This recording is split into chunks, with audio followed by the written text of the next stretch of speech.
There's a second application. What if it's God? Right? What if the they is a reference to God? What's the point there?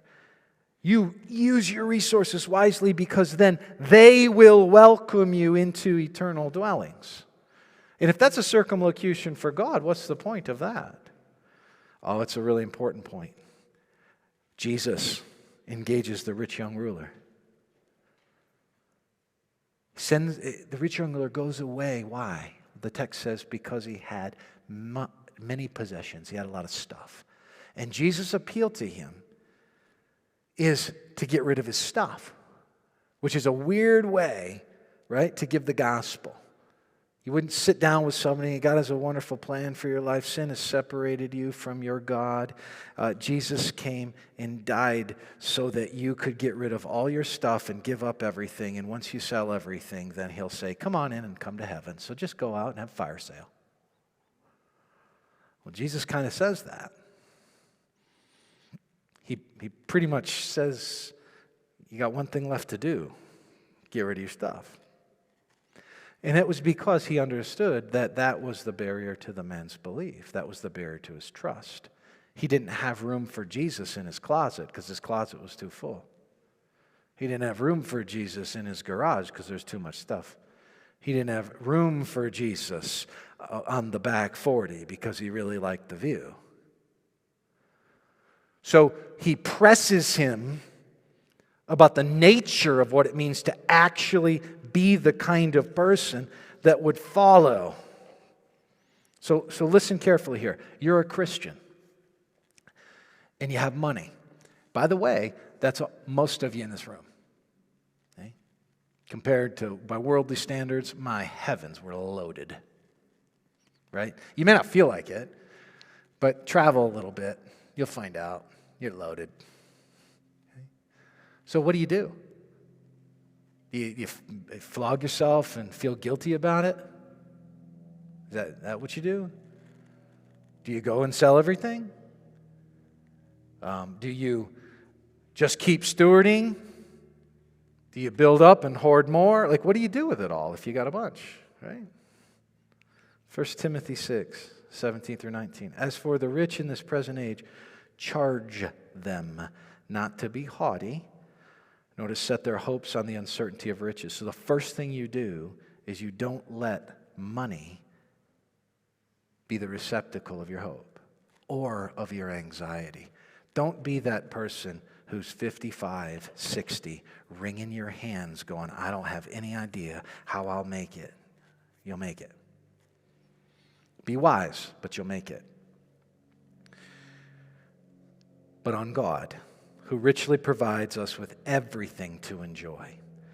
They are to do good, to be rich in good works, to be generous, ready to share, thus storing up treasure for themselves as a good foundation for the future, so that they may take hold of that which is truly life. The foundation for the future is not here the notion that somehow they would put it all up, so that they're secure now from the ages of 70 to 80. That's not the future. This is a much bigger future. It's a much bigger construct.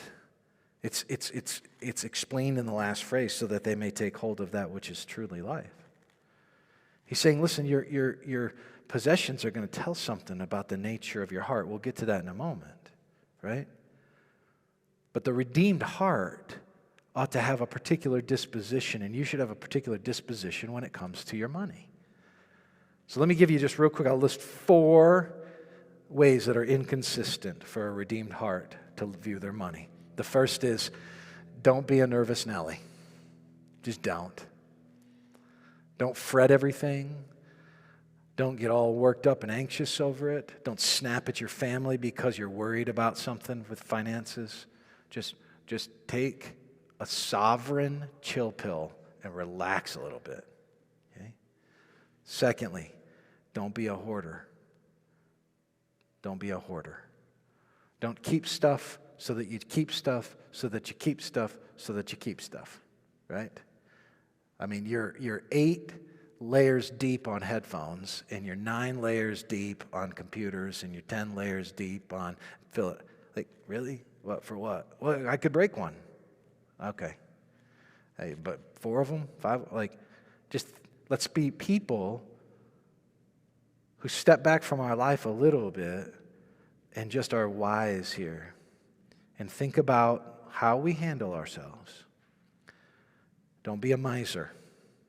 Don't nickel and dime others. Don't nickel and dime others.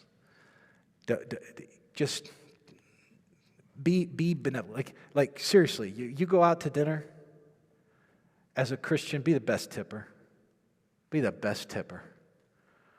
Don't be a bean counter. Okay? Jesus would like you to not be a bean counter. Right? Don't hold it so tightly. Okay? And don't be a profligate, meaning don't waste it. Don't be wasteful with it. Steward, be wise, but kingdom wise. Kingdom wise. So the point of the final application there, and let me just go back to that screen. The point of that final application is that how you handle your stuff tells something about your heart.